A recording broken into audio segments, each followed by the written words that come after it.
एक गांव में रमेश नाम का एक गरीब किसान का बेटा रहता था। रमेश सीधा साधा लड़का था, लेकिन हालात बहुत कठिन थे। उसके पिता का निधन हो चुका था और रमेश अपनी माँ के साथ मिलकर खेत में मेहनत करके किसी तरह गुजारा कर रहा था। एक दिन रमेश अपने खेत में हल चला रहा था, तभी अचानक हल का फाल किसी ठोस चीज से टकराया। उसने देखा कि वहां मिट्टी में एक पुराना धूल भरा लोटा दबा हुआ था। रमेश ने लोटा बाहर निकाला और जैसे ही उसने उसे साफ किया, धुएं का एक गुबार निकला और एक बड़ा जिन प्रकट हो गया। जिन ने कहा, मैं चालाक जिन हूँ। तुमने मुझे आजाद किया है, इसलिए मैं तुम्हारी 3 इच्छाएं पूरी करूंगा। लेकिन याद रखना, मैं बहुत चालाक हूँ, इसलिए अपनी इच्छाएं बहुत सोच समझकर मांगना। रमेश को लगा कि यह जिन कुछ गड़बड़ कर सकता है। उसने सोचा, इच्छाएं मांगने में सावधानी रखनी होगी ताकि जिन की चालाकी बेकार जाए। रमेश ने पहली इच्छा मांगी, जिन, मुझे इतना अनाज चाहिए कि मेरी माँ और मैं भूखे न रहें और मैं पूरे गांव की मदद कर सकूं। जिन ने मुस्कुराते हुए कहा, तथास्तु, और एक चमकदार रोशनी के साथ खेत में अनाज के बड़े बड़े ढेर उगाए। रमेश ने सोचा कि उसकी इच्छा पूरी हो गई, लेकिन तभी जिन हंसते हुए बोला, यह अनाज तुम्हारे खेत में ही उगा है, अब इसे काटकर घर ले जाना तुम्हारा काम है। रमेश ने जिन की चालाकी को समझ लिया, लेकिन उसने हार नहीं मानी। उसने गांव के लोगों की मदद ली और मिलकर अनाज काटा और घर ले आया। जिन की पहली चालाकी बेकार हो गई।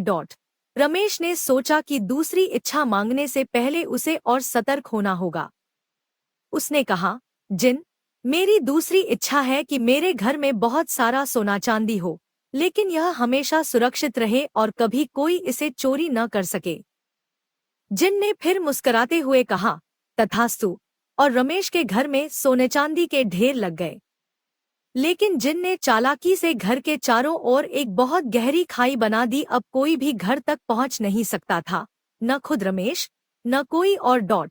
रमेश ने गांव के लोगों के साथ मिलकर एक पुल बनाया ताकि वह और उसकी मां आसानी से आ जा सकें। जिनकी दूसरी चाल भी नाकाम हो गई। अब रमेश को अपनी आखिरी इच्छा मांगनी थी। वह जानता था कि अगर उसने कोई भी साधारण इच्छा मांगी तो जिन अपनी चालाकी से उसे बेकार कर देगा।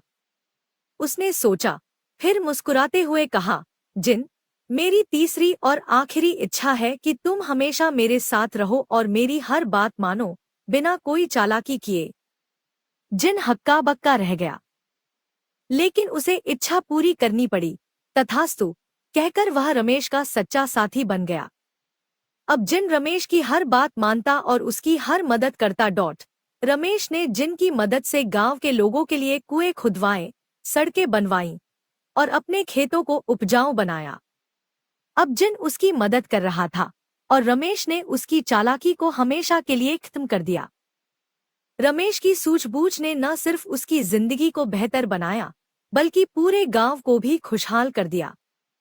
जिन ने अब कभी भी चालाकी की कोशिश नहीं की और रमेश के साथ खुशी खुशी रहने लगा।